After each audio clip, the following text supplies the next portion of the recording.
Hello, this is Barbara Field, licensed marriage and family therapist in Sacramento, California, and welcome to the journey of grief, becoming us without them. I've asked Dr. Jason Wilson to be with us today. And so, Dr. Wilson, how about if you introduce yourself and tell us what you would like us to know about grief? Awesome. Thank you. Good morning. My name is Dr. Wilson. I am a psychologist. I've been working in the field for about 14 years now. Started my journey as a Naval Flight Officer in the Navy. Did that for about 12 years active duty. Switched to the reserves, finished my education, and recently retired after 21 years. I'm here just to kind of share my personal experiences with grief being in the military, and also my professional experiences with working with veterans and active duty as they deal with grief. I really appreciate this opportunity that Barbara has provided for again for me to share a little bit of some of my experiences. So again, I just want to reiterate, these are my experiences as a vet and a clinician, and things that I've been able to, observe in myself, but also in my peers. Um, One of the things when I think about grief that, I like to kind of remind people of is, there's lots of different ways people experience grief. And I remember probably the first time I really experienced grief in my military career was actually when I got my first set of orders to move. Um, and we often don't think about moving being part of the grief process, but when we kind of take a step back and think about, the loss of friends because we're moving, the loss of our favorite hangouts, our favorite restaurants, and things like that, that can be, very emotional if we're not prepared for it and if we haven't experienced that before. And me, myself, grew up in the same town until I was about 18. And, so I wasn't really used to that kind of upheaval. But I really had to get accustomed to that pretty quickly because every seemed like few months at the beginning I was moving and kind of settled to every 2 to 3 years. But each time there was a period of grief and learning how to say bye to some friends and things like that, not knowing when and if I'd see them again. But also on the flip side, when their turn for rotation came up, there was a period of grief because that relationship was ending or it was going to be looking different. That was kind of my first real experience with grief in the military.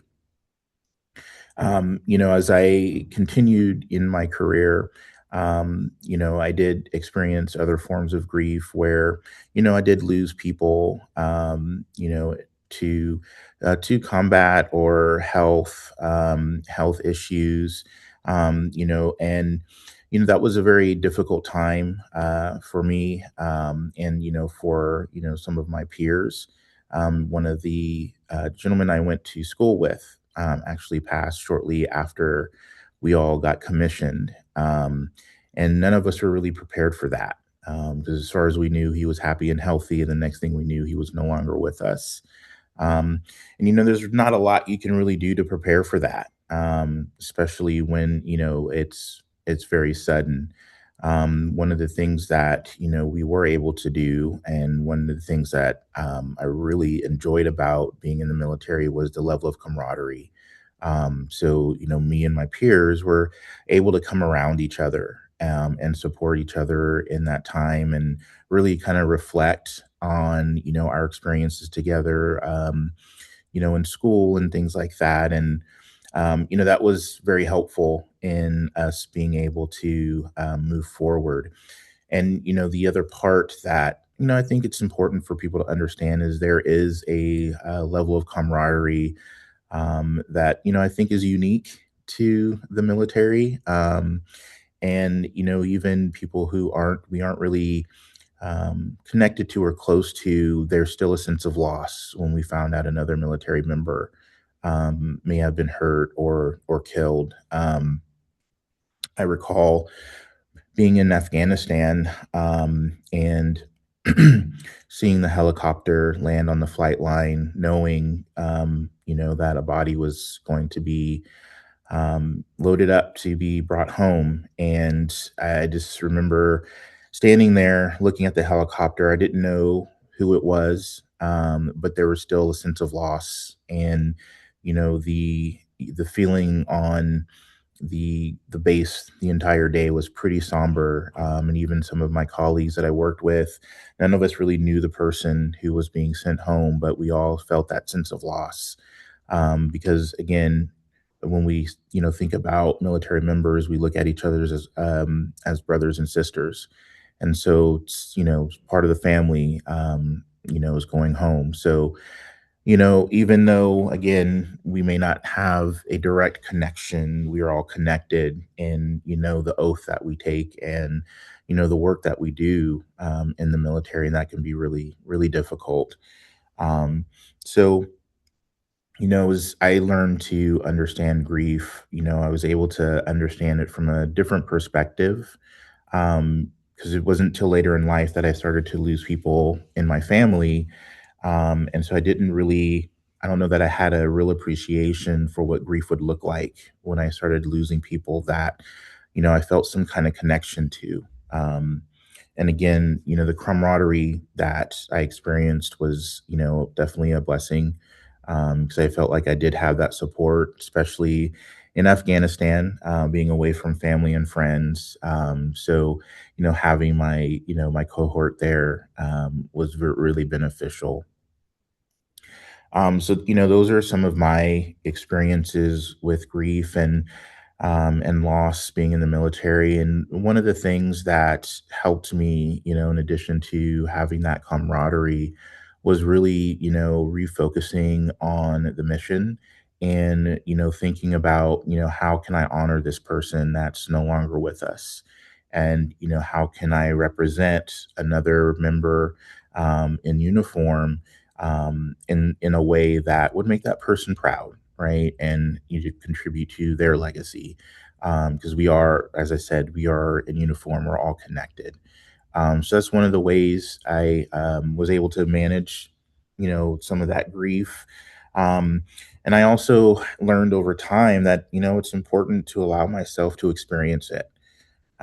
Bottling up for me doesn't work, because it usually comes out in another way, usually a negative behavior, snapping at somebody, or, just being unpleasant, which I don't want to be. So I learned to find space, to allow myself to experience, what I was feeling.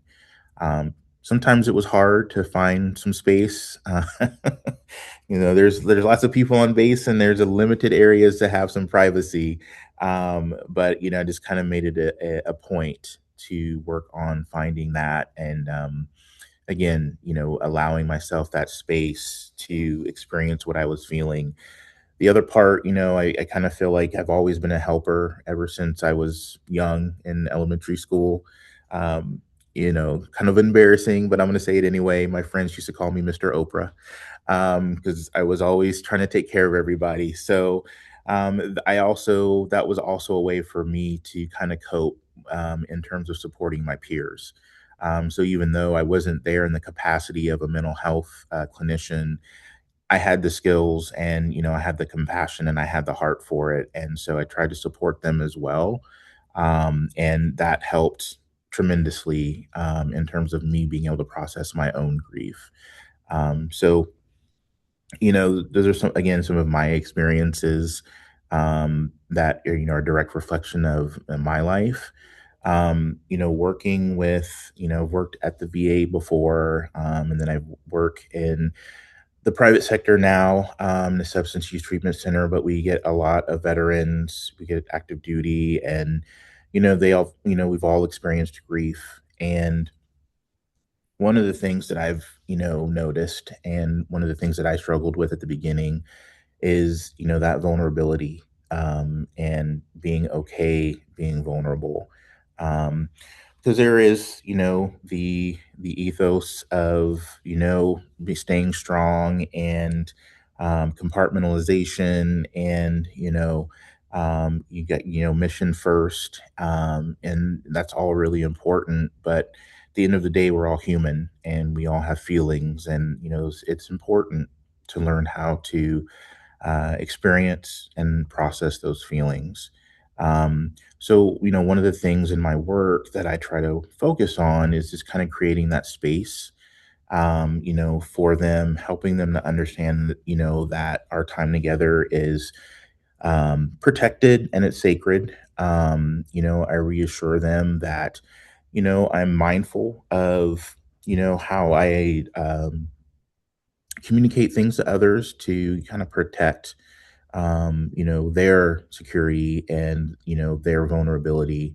And, I try to re-educate them on what vulnerability is and just how it really takes incredible strength to be vulnerable. I hear, well, I don't want to be vulnerable because it's a weakness. And, again, I try to reframe it. It takes incredible courage to allow someone to see that much of you and experience that much of you. Um, and I try to, again, reflect on our experience together. Remind them, hey, you were vulnerable with me. How did that feel? Oftentimes, well, it felt good. All right, let's build on that. Let's keep going. So again, helping them to have some um, practical experience, and just kind of being able to reflect on that, I think, is really powerful. Um, One of the other things that I think is difficult for people who haven't necessarily had the military experience is sometimes it's hard for us to be able to really communicate why we're experiencing our grief, because it might be attached to something that's classified. So I might be able to tell you, yeah, something happened, or I'm just suffering from this loss, but that's all I can tell you, even though there's so much more there that needs to be processed and needs to come out. I can't, right? And so kind of being mindful as clinicians, as we go into these situations trying to work with veterans and military personnel, just kind of being mindful of, hey, maybe they're not being guarded, maybe they are just adhering to protocol, and they are being mindful of the fact that security clearance, and there's a certain need to know, and if you don't have that clearance or that need to know, can't really share it with you. And so just kind of having that insight, I think, is really helpful. Because again, it's a different way of understanding how to relate and how to connect with the individual, and not necessarily going to, well, this person's very guarded. Um, and the fact of the matter, they may be, because we're taught to be guarded. Because you never know who's fishing for information out there at the coffee shop, or at the car wash, right? So we have to be mindful of our surroundings. We have to be mindful of who we're talking to, and just kind of aware, that people may be just innocent and asking questions, and they may be trying to get information that could hurt us. So those are things that come into play when interacting and working with veterans, and helping them to process their grief and their sometimes unwillingness to be vulnerable around that.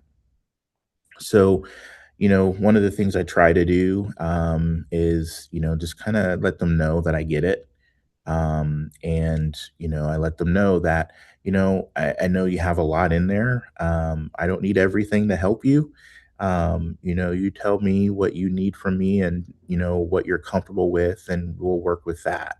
And sometimes just kind of giving them the permission to share what they're comfortable with, and helping them to understand that we understand that there are things outside of you, there are things outside of this interaction that is a barrier for you to share certain things, that might be surrounding, why you're grieving, or a sense of loss, and that's okay. So again, it's really about creating that space where, they can be vulnerable, and with the acknowledgement that there's certain things that they just can't share, and letting them know that's it, that it's okay. It's called the comprehensive resource model. And what I love about it is they don't have to talk. It's sort of like guided meditation on steroids, and they're in there working through their traumas, and they barely have to say anything out loud. And we get all that stuff out of their body, and they just feel so much better. And nobody told me anything. Yeah. So it's a lovely model, especially for people who have stuff. So I have one question, and you've kind of touched on it at several different levels. So people have a stereotype of people like in a war zone, that they have to hold themselves up and out of their bodies a little bit just to cope with the awfulness of the dailiness. So it seems like it's working at cross purposes, trying to get a bunch of people to sit down and be vulnerable and process a loss without falling completely apart. So how do you, when you're in Afghanistan, help people, process and clear enough so it does them some good without feeling like they're going to blow up and fly around the room backwards? That's a great question. And it can feel that way, right? That, if I let any of it out, it's all going to come out and I'm just going to become completely dysregulated. And, again, it's at least for, from my experience and what I try to do for, my sailors was just help them to understand that, you know, you can let little bits out at a time and find, different ways of doing that, and I always encourage them, hey, if you feel like you need to cry, you find some space and you let yourself do that because it needs to come out. And, there's no judgment here. And, you know, luckily, a lot of my sailors, had a private room. So they were able to, at the end of the day, go to their room and whatever they needed to do to care for themselves. I always encourage self care. As a clinician, I'm definitely one of those who doesn't always practice what he preaches when it comes to that. So, but I do try to set the example as much as I can. But yeah, one of the things I did encourage them to do is again find that space to allow themselves to, to cry or disengage in an activity that they really enjoyed. The gym was a big thing out there, and so I'd encourage them go maybe hit the gym for another 30 minutes, right? Or at least to the point of fatigue.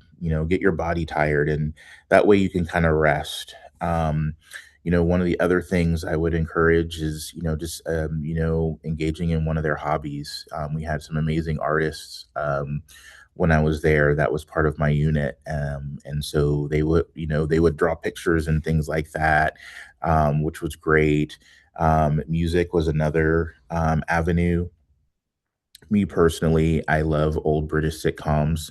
So I would, I'd throw on a few episodes of those, and just really just to kind of allow my mind to be distracted with something else. And in doing that, it didn't alleviate all of my grief, but in doing that, it gave me enough of a break to where I felt like I could go on. And then, again, kind of doing the reframe in terms of, hey, how can we honor this person? I know it's hard that this person is no longer part of our unit, but how can we honor them, right?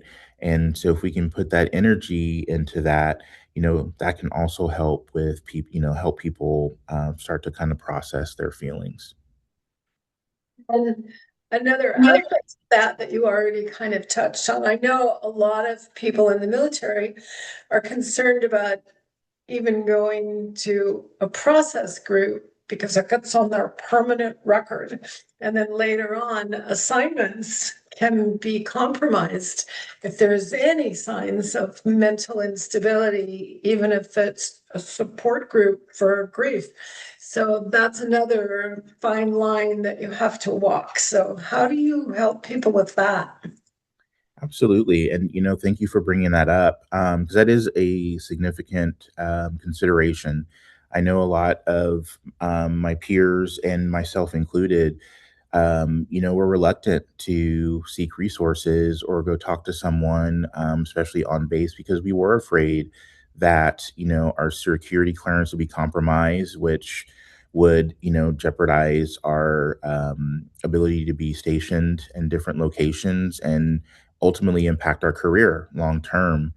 And I think the military now is moving into a direction where they are recognizing the importance of mental health and trying to get away from that stigma. I've been fortunate to kind of see that progression because, that very, I first entered was got my commission in 2002 and retired in 22. No, 23 actually. 2023. So I was able to see the progression, from the difference between when I first started, and again, mental health being kind of, under the rug, and to where it was being talked about. We were getting briefings on it. We were encouraged to bring our concerns or things that we were struggling with to our chain of command. And so that was an amazing thing to see. And, one of the things that also a lot of people don't know about, there are some resources that are available that don't go through directly through the military, like Military One Source.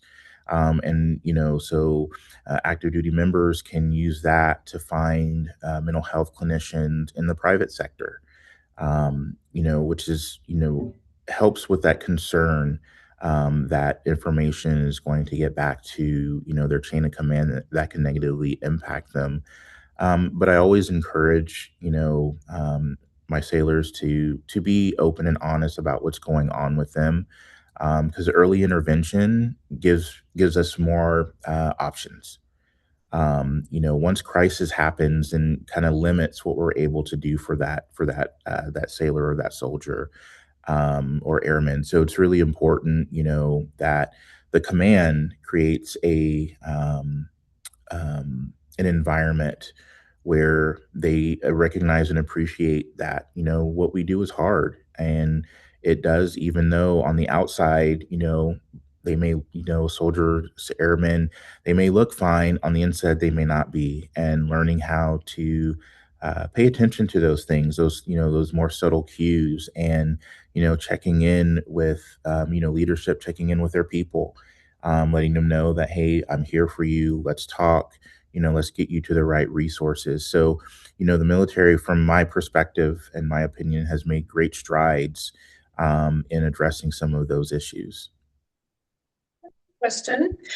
So how about resources, formal or informal, for spouses, partners, family members? Is the military offering any of that, or? Yes, so in the Navy, we call it Fleet and Family Services, and so it's essentially an organization that that's on base, that is accessible to basically the families of the service member. So it helps to connect them to resources. There's activities that they do. Let's say, the service members deployed, there's activities that they can engage in, through Fleet and Family Services, so that they aren't alone. And, they are able to kind of stay connected to a community. Some offer like support groups and things like that. So, again, that's another area where over time, I feel like that, at least, I'm speaking for the Navy mainly. But, I've seen growth in that area, and I know the other branches are doing the same because, it is important for us as service members to know that while I'm gone, my family is being taken care of. And it, makes it easier for me to focus on the mission and what I need to do, knowing that my family have these resources available. Great. Well, thank you so much for agreeing to do this with me. I'm so honored to have you. And two things. Before we finish up, I always ask everyone to, like, if people ignored this entire video, which often happens. And you just had 1 minute to say the most important thing that you want people to know about grief as it relates to the military. What was that? And then just do a quick plug for where you work so that we have that here as well. Awesome. I would say, probably the one thing when it comes to grief, working with the military, and I kind of feel like this is important in all areas, is really just staying curious and really just trying to understand, right, the limitations that our veteran population and active duty population come in with when it comes to being able to be vulnerable and share some of their experiences. Because even though I no longer wear the uniform every day, I'm still bound by the information that I know and the classification in my security clearance. So even as a civilian at this point or a veteran, there's certain things that I can't share, with anyone. And so just kind of being mindful of that as you're working with veterans that, again, despite the fact they may no longer wear the uniform, there's just information that they're not going to be able to share, and, creating a space for them and help them to understand that that's okay. And it's not necessary to get healing. Right. That seems really important because I know the veterans I've worked with in the past worry about that a lot. They've made agreements and they plan on keeping those to the end, and they feel like Absolutely. therapy will compromise that. Absolutely. And Yeah. and as far as where I work, I'm the clinical director at Diamond House Detox in Elk Grove, and we also have a facility in Orangevale, California. And thank you very much. Thank you. Yay. I'll see you around. Okay, take care. Thanks Bye again. bye. Bye bye.